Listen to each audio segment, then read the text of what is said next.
Oh, come on in here. How are you? Great. I think I'm great. How are you? Is it an Oscar? Is it an Emmy? What is Well, it's an amalgamation of all the kind of things sparkly and award-like. Old school glamour is what it is. Good, I like How that. are you? I'm actually feeling surprisingly good. I was so terrified. I just nervous, and I tend to overthink things, and there's like pressure and excitement, and I FaceTimed my mum and she was like, "You've already won, darling." And I just sort of was like, actually this is we're here to celebrate. The show's done so well. I'm so overwhelmed and excited to be here, so I'm feeling better. When you first signed on for the show or were first approached about it, Pamela Anderson, I'm going to be at the Emmys. Was that a linear thought? No, none of those thoughts were linear, even the Pamela Anderson one. No. I feel like you always have like a little yearning that you would, there's like one day you may something, but it feels so tiny, and it's like a little voice that you kind of shut down, and it just, it feels such an honor.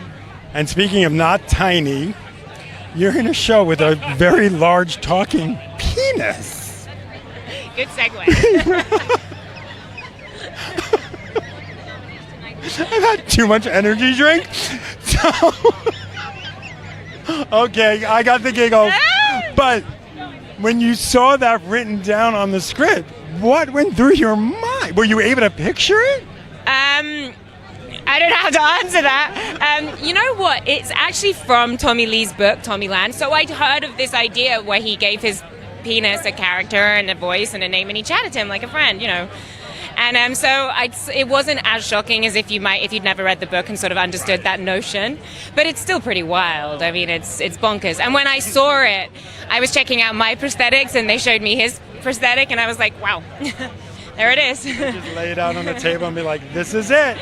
I mean, they did an incredible job, that prosthetic team. They did everything from that to like the teeniest, tiniest little delicate, like I had a forehead piece and tiny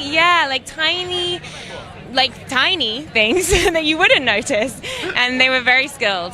Did you ever go off set with all of that and go to Starbucks and see what happened? I didn't, but I did buy a blonde wig for myself because I had brown hair at the time, and I wore the wig everywhere because I really felt like I needed to be a blonde. I also was like putting socks in my bra, and so I to get kind of feel like, in the body and feel like what that attention might be and really like own it and live in it. It was a pretty interesting challenge. Do you think we'll ever see another season? Continue the story? Oh, I don't think so. But I feel, I know that the intention, why everyone came together to tell that story. It feels very particular to the themes of that and what we were trying to kind of like battle and look at, and so it feels like we've sort of achieved that, we hope, as best we can, and now it's time for a new story. Thank you, Lily. Thank you.